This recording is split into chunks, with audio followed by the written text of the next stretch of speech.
Section 5.1, Rules for Exponents.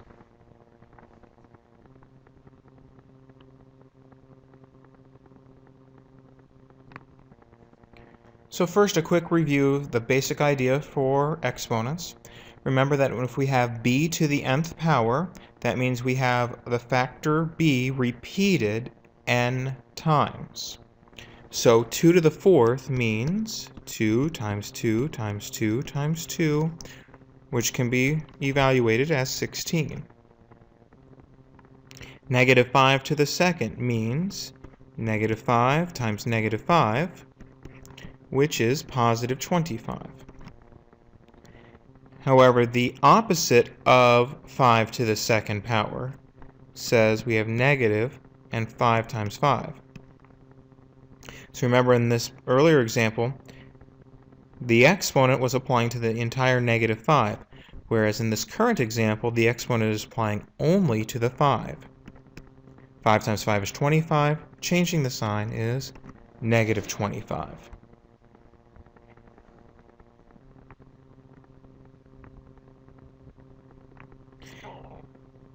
Now, in the earlier sections dealing with exponents, we never talked about what happens if we have an exponent of 0.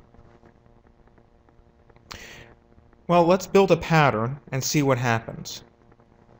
3 to the third power means 3 times 3 times 3, or 27. 3 to the second power means 3 times 3, or 9. 3 to the first power means 3. And so notice on the left-hand side, the exponent decreases by 1 each time. And so now a question might be, well, what's happening on the right-hand side?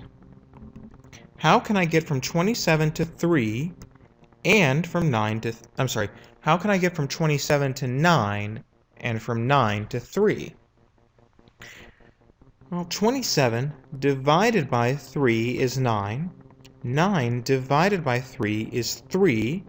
And if the pattern holds, 3 divided by 3 is 1. And in fact, we can do something similar to this for any non-zero real number b. And so a rule is, for any non-zero real number b, b to the 0 power is 1. Any non-zero number to the 0 power is 1. The expression 0 to the 0 power is indeterminate.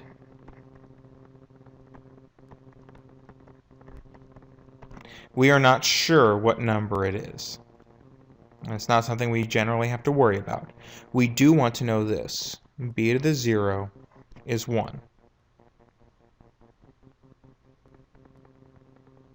So let's apply that rule. 5 to the 0 power would be 1. Negative 9 to the 0 power. All right, what's being raised to the 0 power here? The entire negative 9. And that's a non-zero number to the 0 power is 1. Now, in this third expression, what's being raised to the 0 power? In this case, it's just the 9. 9 to the 0 power is 1. And so we would have negative 1.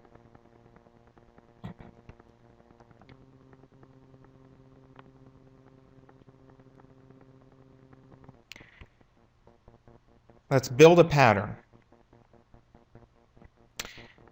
If we wanted to simplify x to the fourth times x to the third, well, let's remember, x to the fourth means x times x times x times x. X to the third means x times x times x. Now, since this is all multiplication, we don't really need those parentheses there. And we can pull all of these x's together as a single term, really, where we would have 7 factors of x. So x to the fourth times x to the third is x to the seventh. Any guesses on what happens for x to the ninth times x to the second? Well, if we write it out similarly, let's see, we'd have x, 2, 3, 4, 5, 6, 7, 8, 9 x's for the first factor, and x times x for the second factor. How many x's are there altogether? There would be 9 plus 2, there would be 11 x's. So the shortcut is, if we're multiplying numbers with the same base, it's x to the 4 plus 3. And this one is x to the 9 plus 2. And that's what our text authors call the product rule for exponents. It says for any real number a and natural numbers m and n, a to the mth power times a to the nth power is a to the m plus n power. To multiply numbers with the same base, keep the base, add the exponents.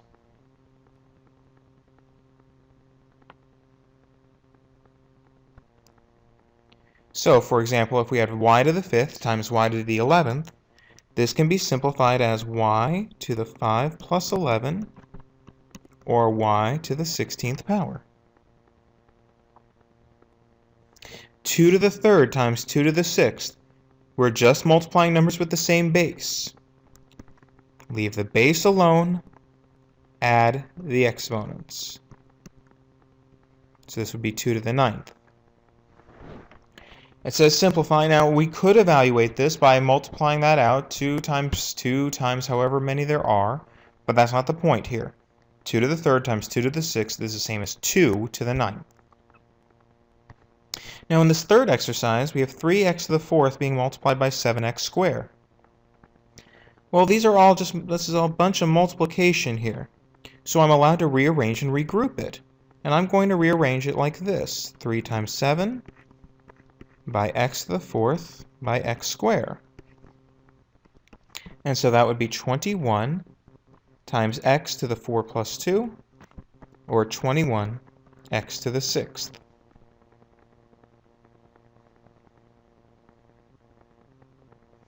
Now in this last one, we have to be careful. Even though there are 3 factors, only two of them seem to have exponents.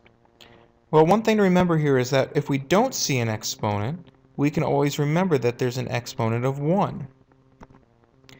So this is the same as x to the 3 plus 9 plus 1, or x to the 13th power.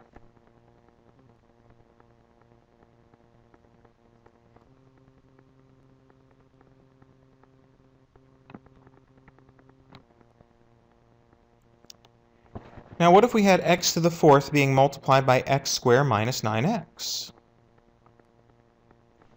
If we apply the distributive property, we would have x to the 4th by x squared minus x to the 4th by 9x.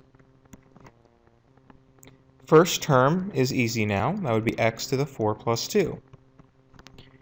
The second term, remember, that's a 1 times x to the 4th and a 9 times x, and that x is an x to the 1st power. So I'd have a 1 times 9 and an x to the 4 times x to the 1. So I have x to the 6th minus 9, and this x to the 4th times x to the 1st would be x to the 5th. So x to the 6th minus 9x to the 5th.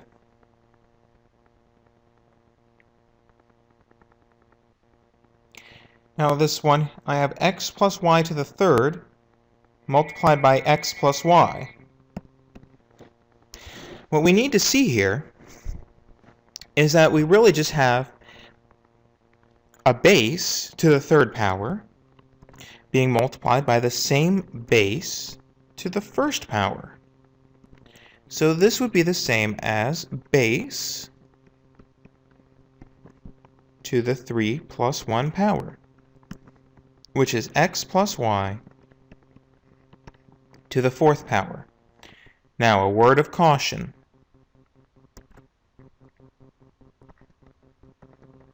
This is not equal to x to the fourth plus y to the fourth.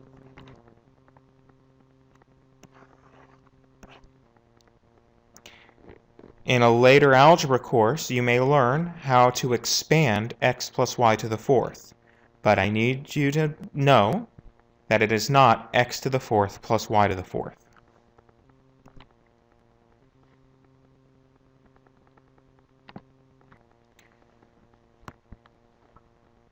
Let's build another pattern.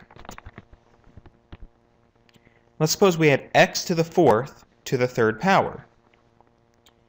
If I consider the x to the fourth my base, I'm taking that base to the third power.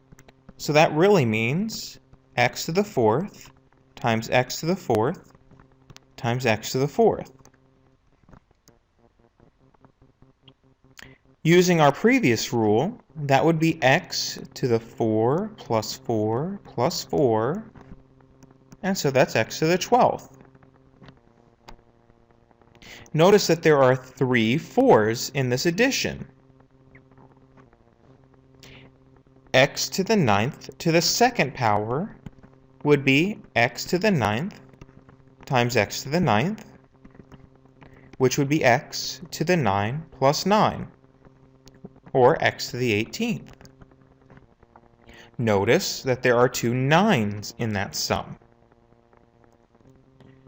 Notice again, what's 4 times 3? What's 9 times 2? This is x to the 4 times 3, and this is x to the 9 times 2. When we raise a power to a power, we keep the base, we multiply the exponents.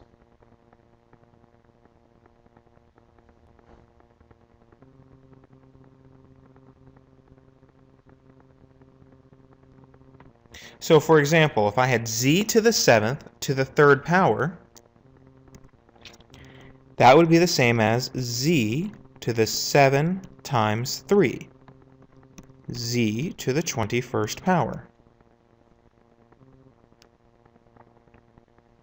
If I had 10 to the 4th power to the 5th power, that would be 10 to the 4 times 5, 10 to the 20th power.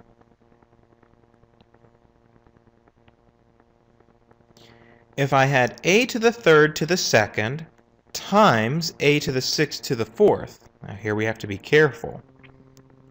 So the first thing is, I would get rid of these exponents on the outside by using the most recent rule. I would have a to the 3 times 2. That's being multiplied by a to the 6 times 4. So this is now a to the 6th times a to the 24th. Now, to multiply numbers with the same base, that's the previous rule. We leave the base alone, and we add the exponents. And so we would have a to the 30th power.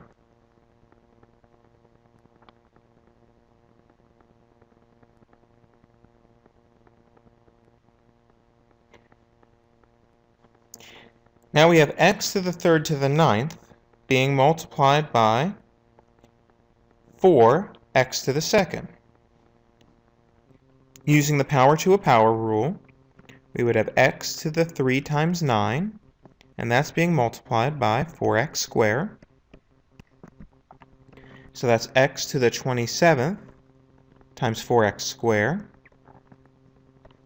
And remembering again that that's a 1 times x to the 27th. So this would become 1 times 4. And then I'd have x to the 27th times x to the 2nd. 1 times 4 is 4. X to the 22nd times x to the 2nd, we would add the exponents there, and that would be x to the 29th. So 4x to the 29th power.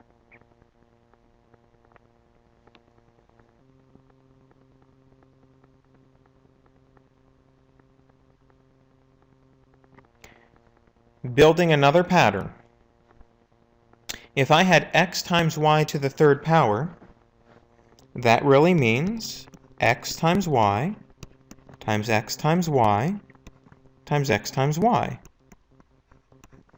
It's all multiplication, so I'm allowed to rearrange and regroup, and so I will rearrange it as x times x times x times y times y times y, or more simply, x cubed, y cubed.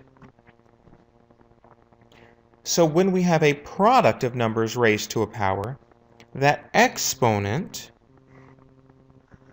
can be applied to each factor. Similarly here, without writing it all out again, ab to the fifth is the same as a to the fifth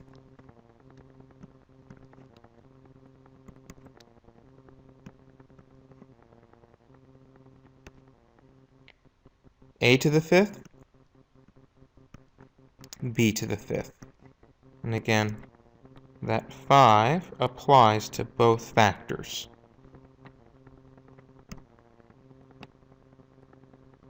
So in general, for any real numbers a and b and the natural number n, a times b to the nth power is the same as a to the nth, b to the nth. To raise a product to a power, raise each factor to the power.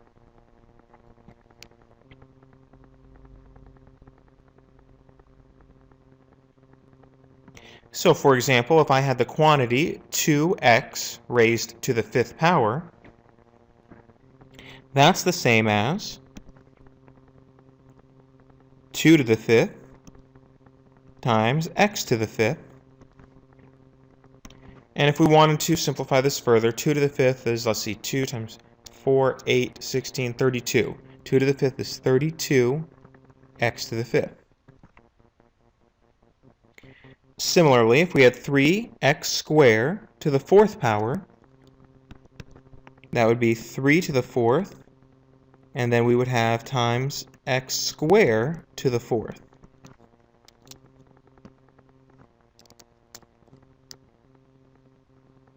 Three to the fourth is 81. X squared to the fourth would be x to the 2 times 4, power to a power, 81 x to the eighth. Try this one out on your own. R cubed s to the fifth, all raised to the sixth power.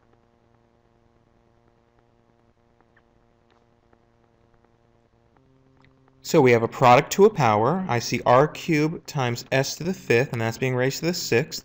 So that's the same as r cubed to the sixth times s to the fifth to the sixth. So now we have power to a power. We would have r to the 3 times 6 times s to the 5 times 6, r to the 18th, s to the 30th.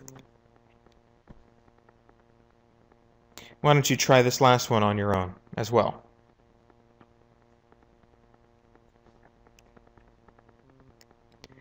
Alright, so I have ab cubed to the second. Well, that's an a times b cubed to the second. And then I have an a times b to the third. So I would have a to the second, b cubed to the second, a to the third, b to the third. Now I've got this b cubed to the second. That's a power to a power. So that becomes b to the sixth. So I have a squared, b to the sixth, times a cubed, b to the third, or b cubed. So, rewriting it, I'd have a to the second times a to the third. So I'm rearranging things here to get the similar factors together. And then I'd have b to the sixth times b to the third. So that would be a to the 2 plus 3 and b to the 6 plus 3, a to the 5th, b to the 9th.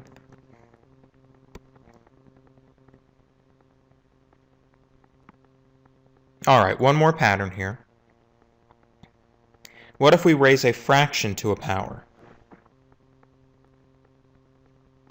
X over y to the third means x over y times x over y times x over y. Well, that would mean x times x times x over y times y times y, which is more simply x cubed over y cubed. And so when we have division, we are allowed to apply the exponent to both numerator and denominator. All right, so this 3 applies to the numerator and the denominator. And similarly for this one, we could rewrite it as x to the 5th over y to the 5th.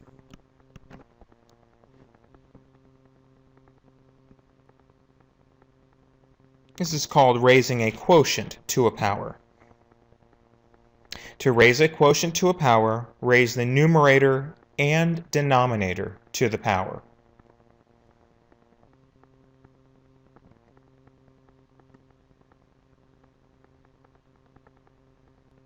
All right, so let's see an example, or a few examples.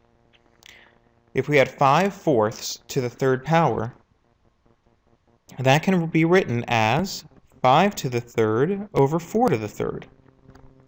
5 to the 3rd is 125, and 4 to the 3rd is 64. 3y over 2 to the 4th power is the same as 3y to the 4th power over 2 to the 4th power. Now 3y to the 4th power is 3 to the 4th power, y to the 4th power, and the denominator is still 2 to the 4th. 3 to the 4th is 81, y to the 4th, and 2 to the 4th is 16. A minus b over 2, all raised to the 3rd power, is the same as a minus b to the 3rd power over 2 to the 3rd power. Now we don't know how to deal with a minus b to the 3rd power, so we'll leave it alone. And 2 to the 3rd is 8. Why don't you try this last one on your own? A squared b cubed all over 3 raised to the 5th power.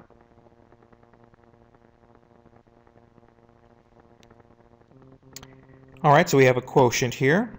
So I'll raise the numerator and denominator to the power.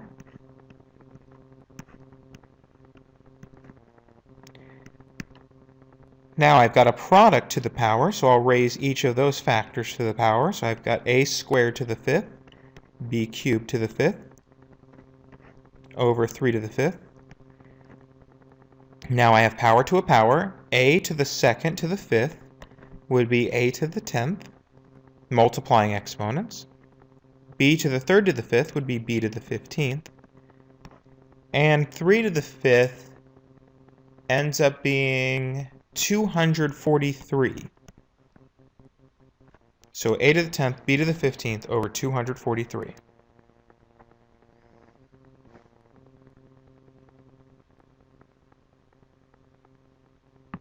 Alright, finishing off the section with an application. We're asked to determine the volume of the box here. So remember, the volume is length times width times height for a box. Why don't you try and take it from there and determine the volume of this box. Make sure to write it in a simplified form.